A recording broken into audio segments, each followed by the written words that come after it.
Assalamualaikum warahmatullahi wabarakatuh. Halo anak-anak hebat dimanapun kalian berada.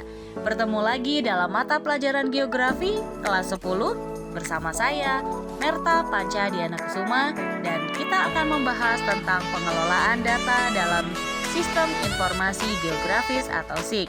Selamat mengikuti. Halo semua, kali ini kita akan membahas tentang materi pengelolaan data dalam Sistem Informasi Geografis atau SIG bersama saya Merta Panca Diana Kusuma SPD. Kompetensi dasar dan IPK.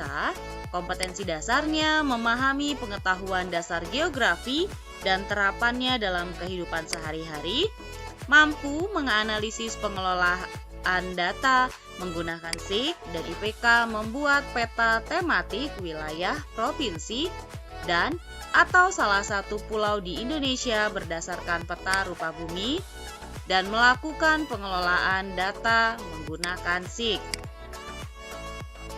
Kita masuk ke Sistem Informasi Geografis atau SIG. Contoh sederhana dari Sistem Informasi Geografis yaitu adalah penerimaan peserta didik baru menggunakan jalur zonasi. Pada jalur zonasi, dengan menggunakan sistem informasi geografis, kita dapat mengukur berapa jarak dari rumah menuju ke sekolah. Semakin dekat jarak yang dihasilkan atau yang dapat diukur melalui peta pada SIG, maka kemungkinan besar untuk diterima di sekolah yang kita inginkan semakin besar. Tetapi apabila jarak dari rumah menuju ke sekolah semakin jauh, maka kemungkinan untuk diterima di sekolah yang kita inginkan juga semakin kecil. SIG atau Sistem Informasi Geografis mampu menganalisis data dan menyajikan data geospasial suatu wilayah di permukaan bumi secara tepat dan tepat.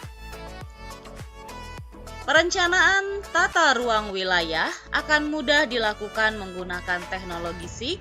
Menurut J. Repper 1994, SIG adalah sistem yang dapat mendukung pengambilan keputusan spasial dan mampu mengintegrasikan deskripsi-deskripsi lokasi dengan karakteristik-karakteristik fenomena yang ditemukan di lokasi tersebut.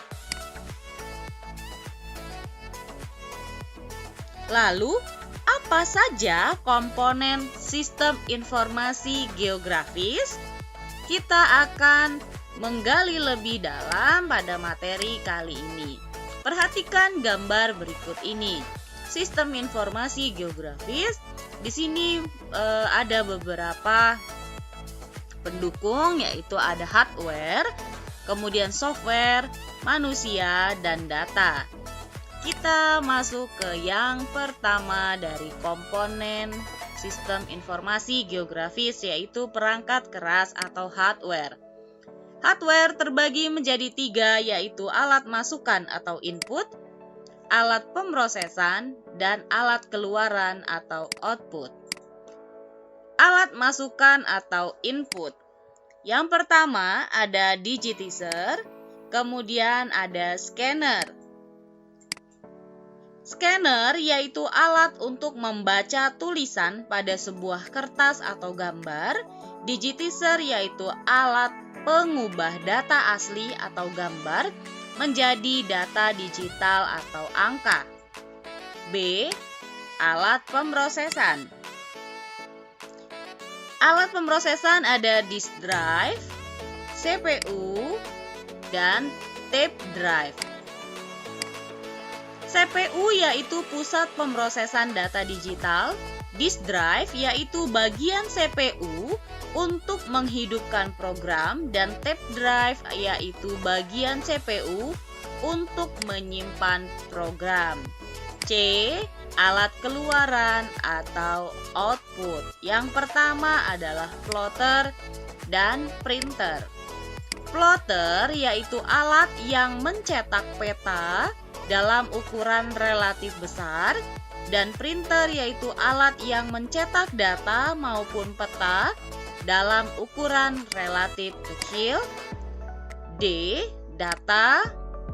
Ada data pertambangan, kemudian peta, data citra satelit, dan foto udara yang bisa dijadikan sebagai sumber data dalam penggunaan sistem informasi geografis.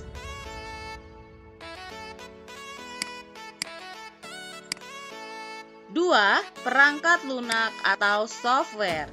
Perangkat lunak merupakan sistem yang berfungsi untuk memasukkan, menyimpan, dan mengeluarkan data yang diperlukan.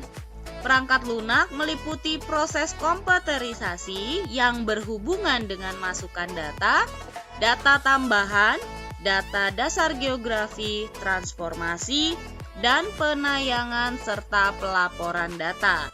Beberapa jenis software berupa program komputer yang biasa dimanfaatkan antara lain yaitu program AutoCAD, ArcInfo, ArcView, dan program lainnya.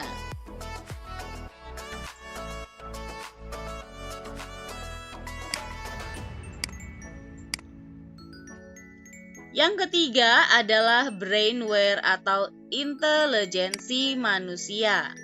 Brainware merupakan kemampuan manusia dalam mengelolaan dan pemanfaatan sistem informasi geografis secara efektif dan efisien.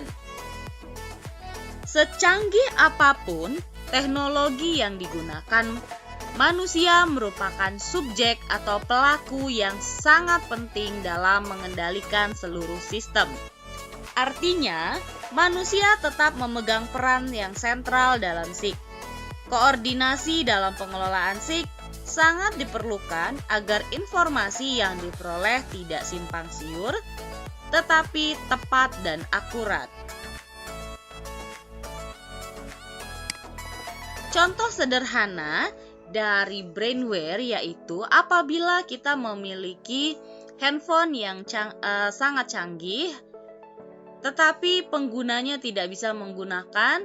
Jadi jika kita membuka Google Map, pengguna atau brainware-nya tidak bisa menggunakan dengan baik, maka akan terjadi salah penafsiran pada saat kita membuka Google Map.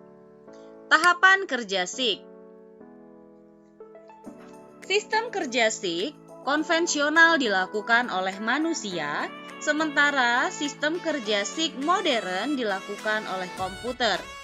Tahapan kerja SIG konvensional dan modern sama, meliputi tahap pemasukan data, tahap pengelolaan data, tahap manipulasi dan analisis data, serta tahap keluaran data.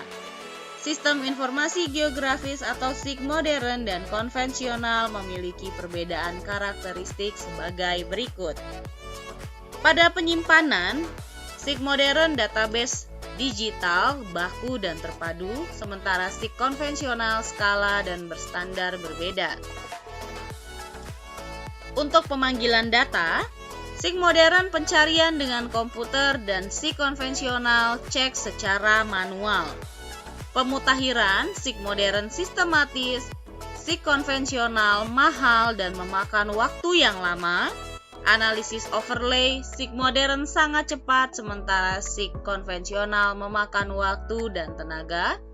Analisis spasial, SIG modern mudah, SIG konvensional rumit. Penayangan, SIG modern murah dan cepat sementara SIG konvensional mahal.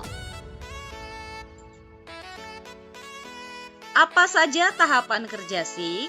Yang pertama, tahap pemasukan data. Yang kedua, tahap pengelolaan data. Yang ketiga, tahap manipulasi dan analisis data. Berikut adalah skema dari pengelolaan data. Yang pertama adalah masukkan data, kemudian data diolah, dimanipulasi dan dianalisis, akhirnya keluaran data.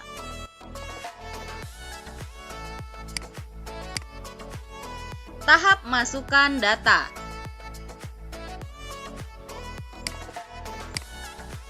Data geospasial dibedakan sebagai berikut. Yang pertama adalah data grafis. Data grafis atau geometris yaitu data SIG yang berbentuk vektor dan raster. Data vektor memiliki arah dan jarak, data raster berbentuk piksel. Data atribut yaitu identitas yang dimiliki data grafis. Tahapan-tahapan pemasukan data SIG. Yang pertama, akuisisi merupakan proses awal berupa pemasukan dan perekaman data ke komputer yang diawali dengan digitasi. Kedua, editing merupakan proses perbaikan hasil digitasi.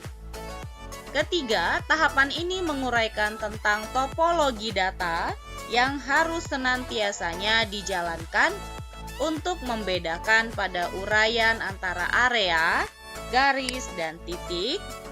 Yang keempat, pemberian atribut yang digunakan dalam proses identitas akan serangkaian data yang terstruktur.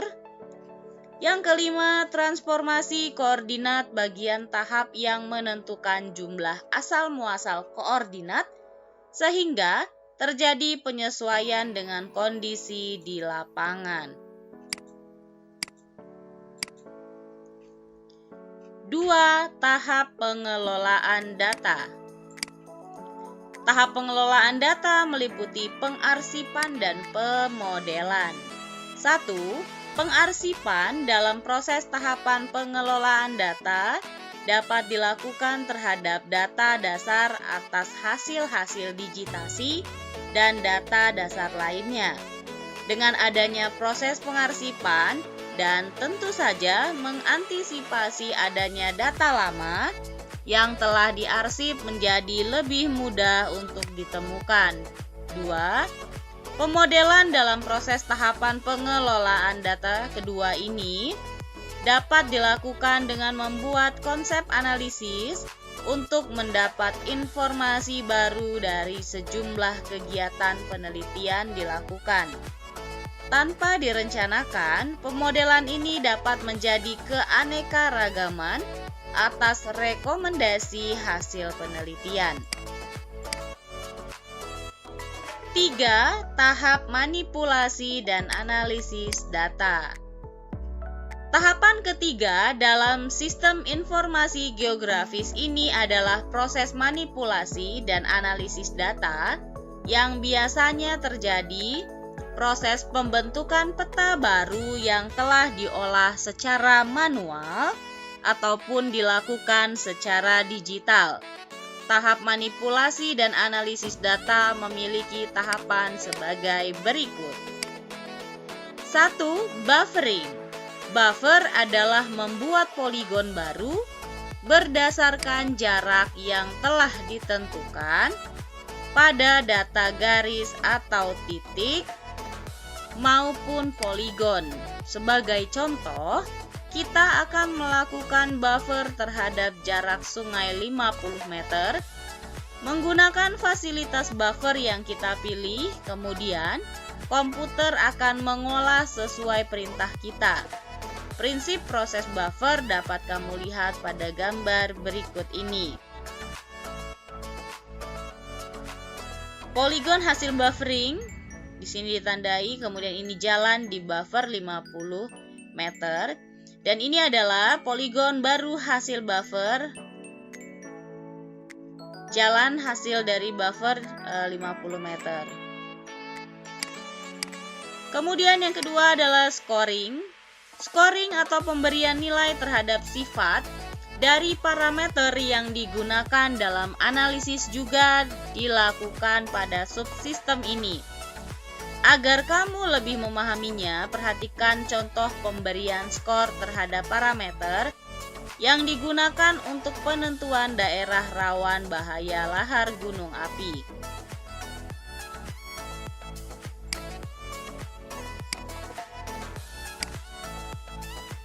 Yang pertama adalah di sini ada deskripsi, kemudian ada skor. Di sini gambar berikutnya ada kelas dan kriteria kemiringan lereng dalam persen, kemudian ada skor. Dan skor-skor ini yang akan ditulis pada scoring berdasarkan angka yang telah didapat.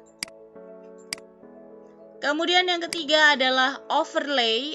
Overlay atau tumpang susun sering dilakukan pada subsistem ini. Operasi overlay pada saat ini sering dilakukan dengan menggunakan software ArcInfo maupun ArcView.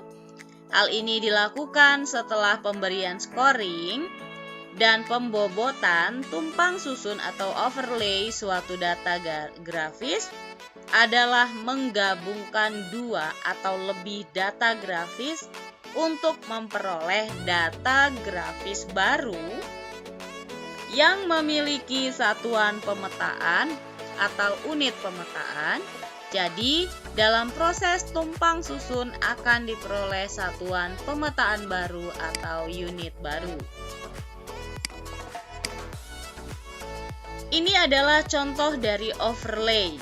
Yang pertama adalah coverage A ditambah coverage B, batas terluar gabungan coverage A dan B, coverage hasil tumpang susun. Jadi apabila coverage A kita tumpang susunkan dengan coverage B, akan dihasilkan gabungan coverage A dan coverage B seperti contoh pada gambar. Nah, berikut Ibu juga memberikan contoh gambar tumpang susun atau overlay yang menghasilkan data yang baru. Nah, ini adalah contoh overlay. Jadi ada beberapa data. Di sini kita tumpang susunkan, hasilnya berupa data baru yang ada di bawah ini.